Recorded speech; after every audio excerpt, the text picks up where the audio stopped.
here with Pendle here from Dust, I might add, with KICKTOM. KICKTOM is a new thing. It's a utility kind of instrument made for exciting and quick and interesting and creative, hopefully, low-end throb building. And it consists of, I'm quickly hitting some keys here so you can get an idea of what it's about. It consists of 15 articulations of floor toms mainly, and some kick drums as well, and some electronic kick drums. There you go. I'm showing you now. Not always going to hear them because I'm... So there's your 15 articulations, and they're especially devised in a way that you've got a simple but really handy editing section here for each drum. You've also got for each drum this thing here, which is the sequencer, which allows you to sequence up to 64 steps at various play rates with swing, drag, and humanity. You can sequence each drum, and obviously that's me just seeing some drums. They'll always play in sync.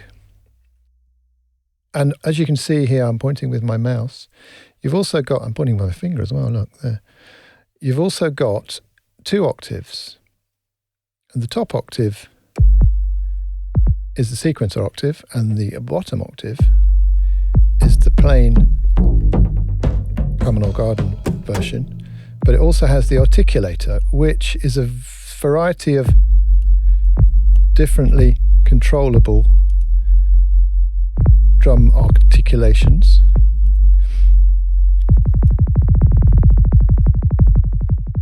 Which are quite handy. And you've also got some algorithms. So that will play straight 16ths with different emphasis.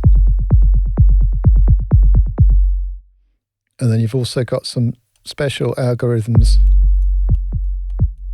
which are kind of more rhythmic based rather than regular.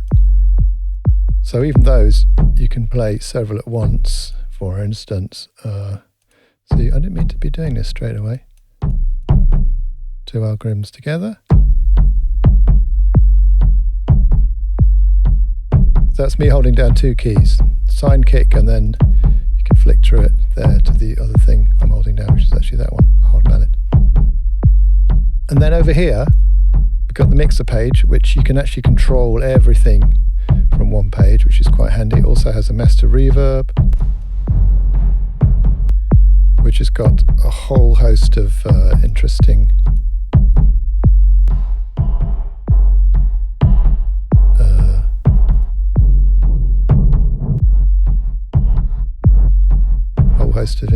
pulse response reverbs.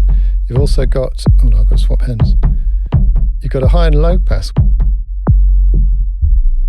which of course is all completely automatable. And of course you've got the RTFM, which gives you a quick overview of the whole thing and is a bit confusing because it includes the keyboard, which we need. There you go, that's the basics.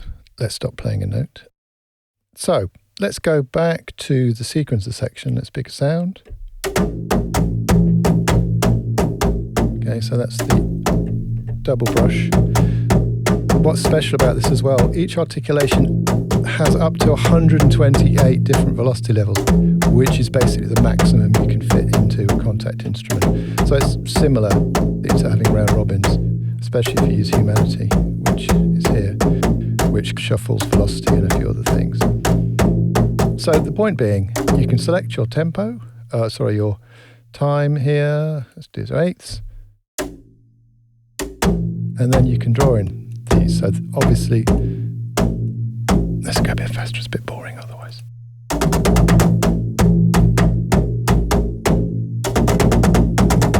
You can go up to 64 steps. You've got pitch.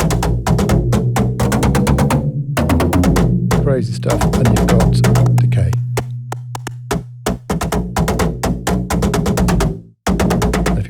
close so you can do that. Let's go back to 32. Now I'll tell you here what you're playing, and also it goes the same colour as the keyboard here, which is very handy. Over on the left we have the other sculpting controls. Volume, which is also here, wrong one, here. We've got snap, which basically softens. So that's fully snap. It softens the attack. Start point. So it's the start of the actual sample, which might need a bit of softening because you might get clicks. Pan, guess what that does? Oh yes. Transient master, very handy. With you can make something really kick, or you can soften it and extend it. It's quite handy. Tape, puts it through tape, which is when you pile them on together, it's quite nice. EQ, 4-band. You've got an overall volume there as well. Off, delay, with a variety of possibilities. And then you've got quite a selection of impulse responses here from the Epic, which can be quite big. You've also got size control, which don't try moving in real time because it'll go weird. Polite, which are the smaller ones, which are probably more suited. This is a wet-dry thing, so you can go completely wet. So that's only impulse response, and you'll see why. We've got some reverse things, which I quite like using, because you can do stuff like that. If you add in something else. This is the aim and break brand, which you can maybe see here. Or just turn it off there. And we've also got some effects. Now this is where you can turn it into a piano or a musical saw or a cowbell, which I think is rather fantastic, and a few other things. And you've also, one of the main things here is that if your floor tom isn't low enough for you already, then you actually can add a tune sub to it.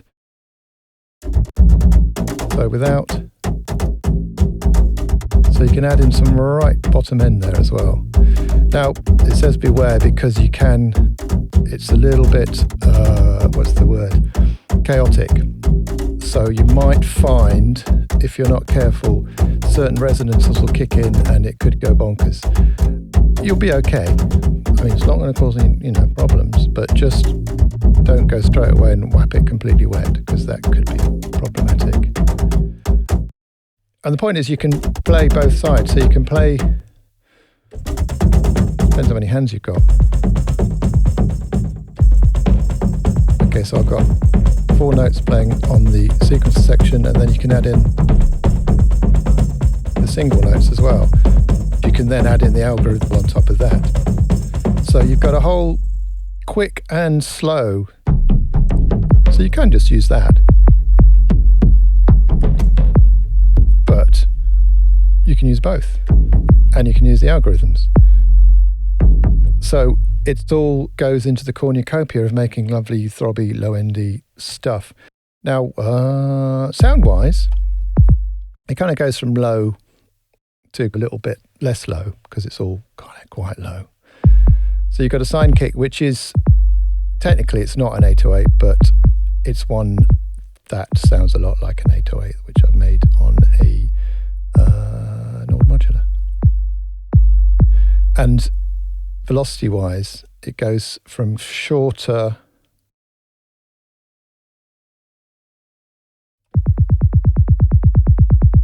it's not going to work that slow, is it? Fast. You've got loads of velocity levels, and the envelope is more extended the harder you hit the note. Next key, which is a C sharp, gives you 98 different electro kicks made with a Nord Drum 2, which is FM based, but don't hold that against it. And with this one, the velocity response is switched down so that you can get a good spread of different sounds across the whole velocity levels. So you basically choose your sound with the velocity.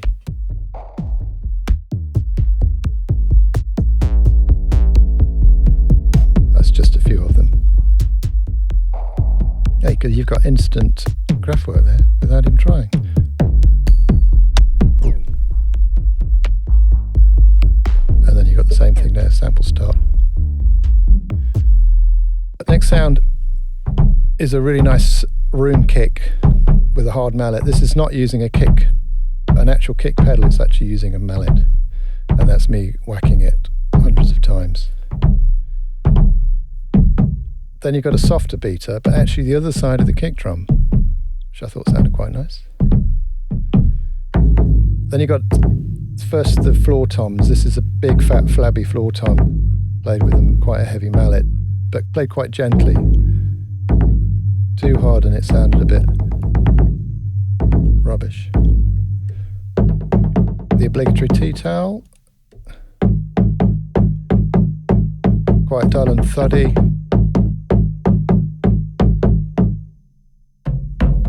Played with the fingers, which was quite nice as well. So I've kind of invented a few playing styles. When you play them together, they're quite interesting. And the point is, I've been inventing articulations that may not necessarily be a real thing. So this is recorded with a Jacqueline disc to catch overall ambiance. And then you've got a decent quality large diaphragm condenser kind of picking out the low end in a mono way. So this is, the other thing, the effect I've got, you can add a hat in the impulse response. So this is a floor tom with a shaker on it. So I was recording it with things balanced on there as well. It's with the tambourine on there.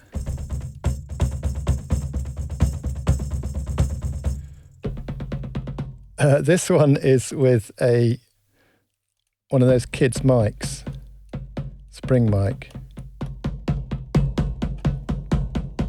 which you can kind of hear if I turn up that, there you go, you can really hear it. So it's got a spring reverb on it already, but it hasn't. Obligatory brush. This is close.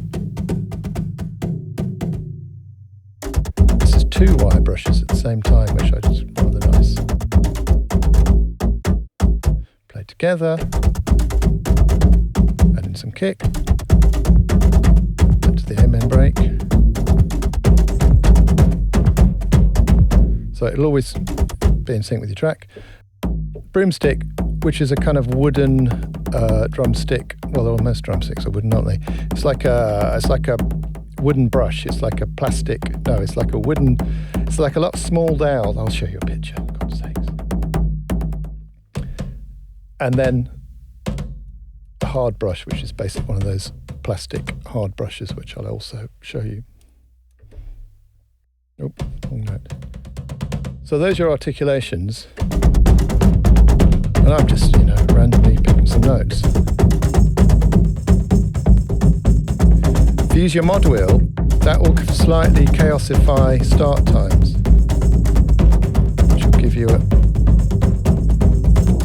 bit of variation as well, which is quite nice. Now, I've made lots of presets as well, some of which I'll play you now because, hey, why not? Because we can play in triplets, we can do swing, we can do all manner of stuff. We've got a lot of, oh no, wrong one, I picked a boring one. That's just a straight snare backbeat. So this is also handy if you've got something going and you just want to quickly add in some more oomph or texture. It's really handy for that. We've got the Apache beat break, got some bossa nova, which can't beat a bit of bossa. I'm randomly hitting some keys here.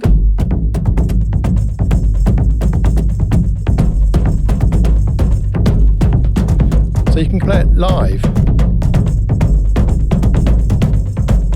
And if I had more hands, sadly I only have the standard 2, but if you have a MIDI thing, you can actually add in the single notes as well using the various articulations. So you can add in some, you can do some of that.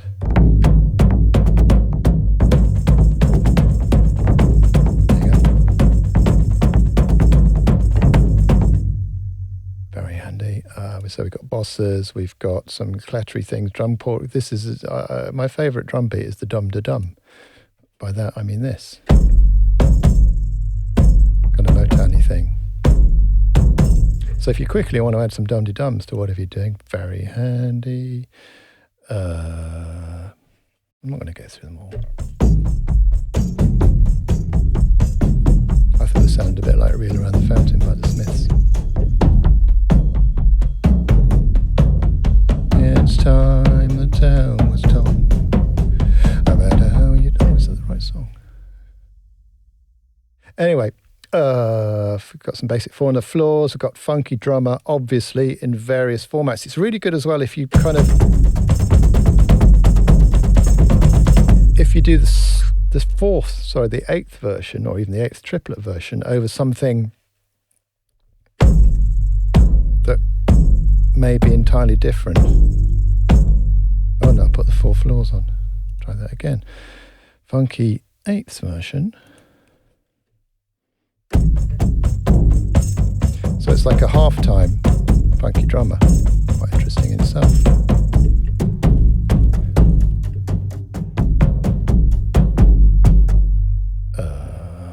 Also, how hard you hit a note also gives you a relation between the velocity programmed. That makes sense. When you play with it, you'll know what I mean.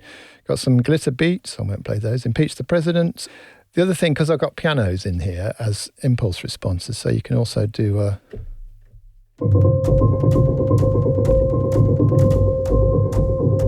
you can do an instant Steve Reich, and why not? When the levee breaks, the pure cowbell, some krautrocky stuff, obviously.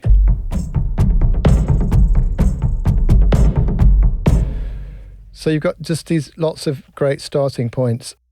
Radiophonic Workshop, which is kind of more crazy stuff, a bit of reggaeton. Let's do that. Quite like that.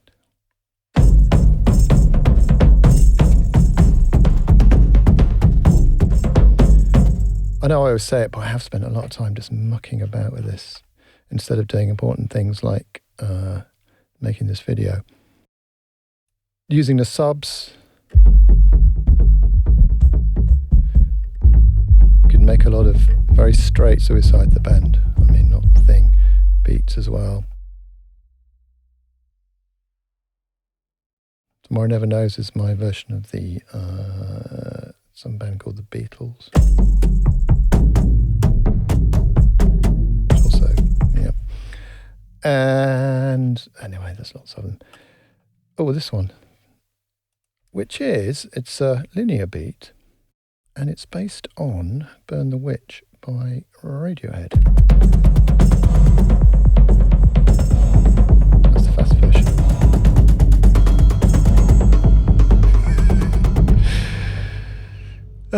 Anyway, there's loads of snapshots and wonky ones as well. You can do completely bonkers time signatures with this as well. Here's some 5/4, which...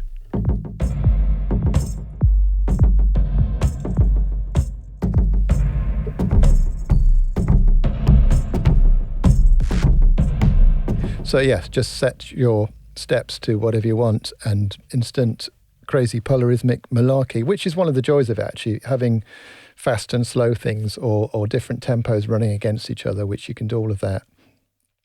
And then you've got drag, which you can speed it up and slow it down a little bit. Humanizing, which does a bit of humanizing. Down here, we've got various other functions. You can turn the patterns on and off. You can turn the latch on so it's just playing now without me holding it. Sticky and chord replace is how things are added to the latching. Functions, so you can generate new rhythms here. You can put in quick basic things like that or like that, etc. You can do a random one, which is slightly off the screen. and you can reset it. Sync does the obvious thing because you can also set these to pre-run. Polynote on and off, it's so that you don't get too many crazy, deep, low rumbling things going on that sometimes might be an issue. And the note toggle allows you to go between the notes you've got pressed, so you can edit them as you do them. And as I said here earlier, Mixer has the volume. You've got a pan control, you've got the IR mix, and you've got the snap control as well, plus these bells over here. So it's kind of simple, really useful. And obviously there could be other versions of this coming along the way as well, which have different percussive things in them. So that truly is it. This is KICKTOM. It's been through a number of naming possibilities, but in the end I went for the deeply unsexy, just say what it is concept, and I'm happy with that. So there you have it. KICKTOM Sound Dust. Lots of excellent clatter is at your fingertips. Oh man, excellent clatter at your fingertips.